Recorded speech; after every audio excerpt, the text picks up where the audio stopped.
जानिए हर सच की कहानी दिनेश ठक्कर की जुबान आपके अपने नेशनल न्यूज इंडिया पर। बापूजी जैसे संत जिन्होंने अपने जिंदगी को दांव पे लगाकर हिंदुओं को संगठित किया और भारत में सनातन धर्म के सत्य शास्त्रों को सत्संगों के माध्यम से लोगों तक पहुंचाया। बापूजी का एकमात्र आश्रम मुख्यालय जो कि पूरे विश्व का अहमदाबाद आश्रम, उसको आप बुलडोजर से साफ करेंगे और वहां पर क्या करेंगे, 2036 में ओलंपिक होगा 12 साल के बाद, तो 12 साल के बाद जो ओलंपिक होने वाला है उसके लिए आप वहां का ग्राउंड बनाएंगे।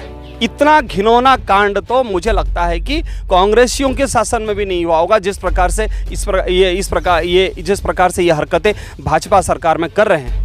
सरकार से हम पूछना चाहते हैं, क्या कभी भी आपने आज़ादी के बाद सुना है क्या किसी चर्च के ऊपर बुलडोजर घुमाया गया हो?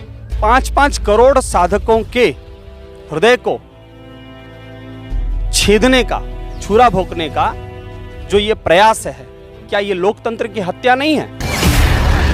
इस देश में केवल चर्च के पास, आप कल्पना नहीं कर सकते हैं जितनी जमीन है।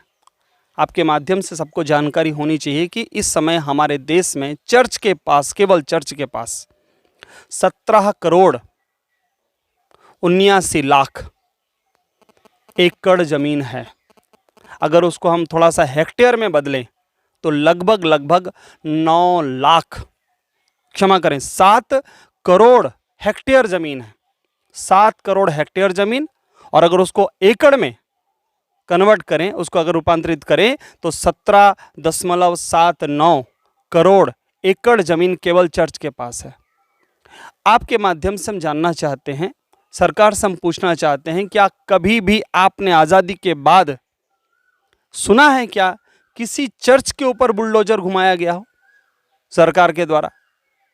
किसी भी चर्च के ऊपर वक्फ एक्ट के नाम पर जो एक्ट बनाया गया, आज वक्फ के पास कितनी जमीन है आपको पता है?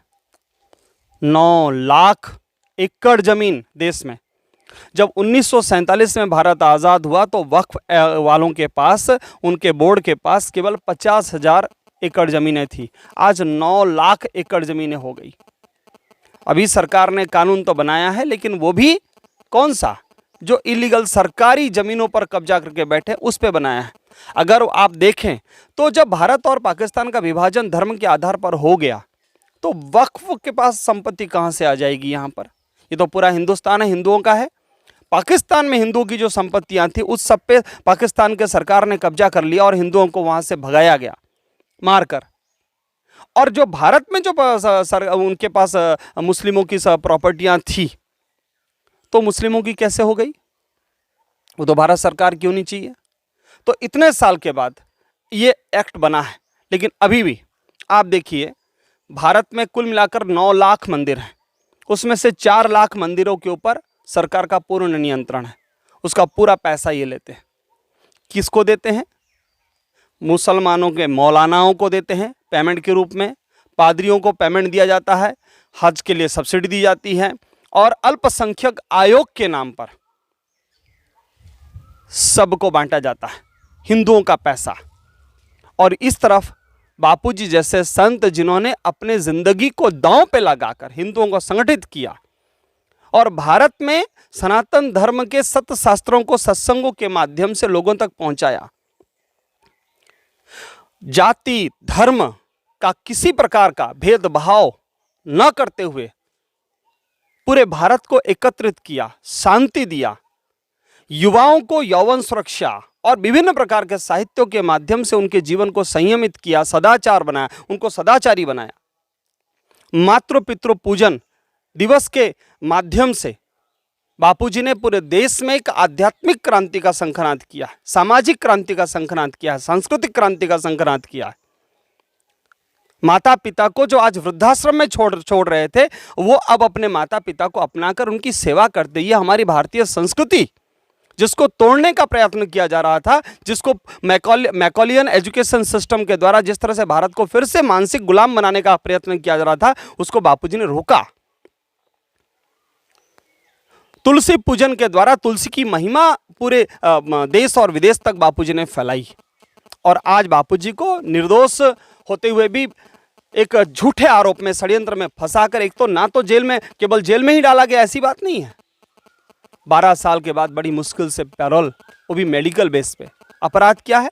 किसी ने कह दिया और बस इतने बड़े संत को जेल में डाल दिया। अगर आप में दम है तो आप अपने रिकॉर्ड में चेक करिए कि इमाम बुखारी के ऊपर कितने नॉन बेलेबल वारंट है। आपकी छाती में दिल्ली में बैठता है वो, दम है, उसको हाथ लगा देंगे।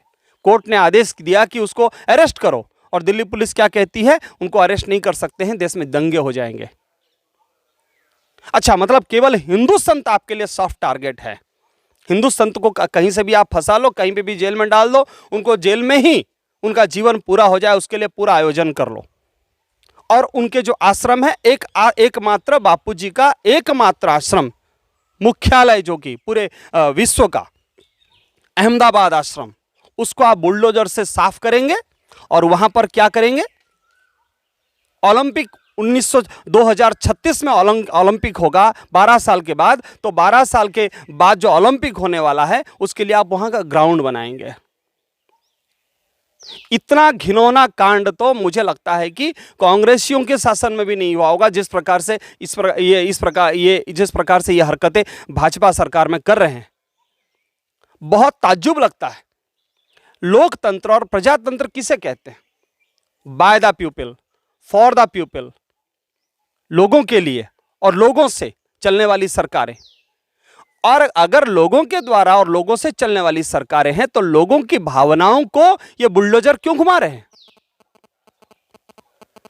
उन 5-5 करोड़ साधकों के हृदय को छेदने का, छुरा भोंकने का जो ये प्रयास है, क्या ये लोकतंत्र की हत्या नहीं है? 12 साल के बाद जो इनका ओलंपिक होने वाला है, एक ओलंपिक के आयोजन में कितना बड़ा देश के ऊपर आर्थिक बोझ पड़ता है। आज वैसे भी हमारा देश कितना कर्ज से डूबा हुआ है विकास के नाम पर।